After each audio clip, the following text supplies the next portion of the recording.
सांगलीच्या ढगेवाडी इथं पालकांनी व शालेय विद्यार्थ्यांनी रास्ता रोको आंदोलन केलं। आष्टा शिराळा राज्य महामार्ग रस्त्याचे काम चालू आहे। यामुळे या मार्गावरील शिराळा व इस्लामपूर एसटी बस डेपोने एसटीची सेवा बंद केली आहे। त्यामुळे या परिसरातील ढगेवाडी, ऐतवडे बुद्रुक येथील शालेय विद्यार्थी शिराळा इस्लामपूर येथे शाळेसाठी जात असतात। या विद्यार्थ्यांना जाण्या-येण्यासाठी एसटी सेवा बंद असल्याने त्यांच्या शालेय शिक्षणाचं नुकसान होतंय। शाळा चालू होऊन बरेच दिवस झाले, एसटी महामंडळाने बस चालू न केल्यानं या विद्यार्थ्यांचं शालेय नुकसान होतंय। त्यामुळे विद्यार्थ्यांच्या पालकांनी आज ढगेवाडी तालुका वाळवा येथील फाट्यावर रास्ता रोको आंदोलन केलं। यावेळी कुरळप पोलीस स्टेशनचा चोख बंदोबस्त होता। आमची ही अडचण दूर करावी आणि हा प्रश्न सुटला नाही तर डेपोमध्ये जाऊन ठिय्या आंदोलन करू असा इशारा यावेळी देण्यात आलाय। आज या ठिकाणी ढगेवाडी गावाजवळ ढगेवाडी गावातील आणि ऐतवडे बुद्रुक गावातील पंचकृषीतील लोकांनी रस्ता रोको केलेला।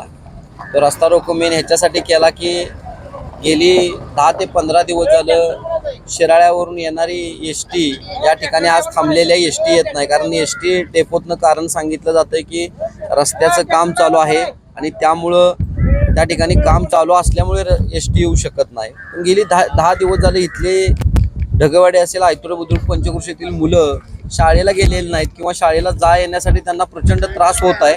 आणि म्हणून आम्ही ठरवलं की एक मोठं आंदोलन इथं उभा करायचं ना। आज आम्ही इथं गेली 1 तास झालं रस्ता रोको केलाय आणि आता इथं त्या ठिकाणी एसटी महामंडळाचे प्रतिनिधी आणि ज्यांनी कॉन्ट्रॅक्ट घेतलंय रस्ते विभागाचे कंत्राटदार या ठिकाणी अधिकारी प्रशासकीय आलेले आहेत। आम्ही त्यांच्याशी इथं या ठिकाणी या विषयावर बोलणी करणार आहे। पण आम्हाला जर इथं व्यवस्थित न्याय मिळाला नाही आणि हा रस्ता उद्यापासून जर एसटीसाठी खुला झाला नाही आणि एसटी जर आली नाही तर आम्ही एसटी डेपोमध्ये जाऊन तिथं आंदोलन करणार। एसटी डेपोला जिथं अडचण आहे तिथं कंत्राटदारांनी किंवा ज्यांनी या रस्त्याचं काम घेतलंय किंवा प्रशासनानं इथल्या त्या एसटीचं जिथं त्यांचं म्हणणं अडचण आहे त्या अडचण त्यांनी 1-2 दिवसात त्या ठिकाणी पूर्ण करावी।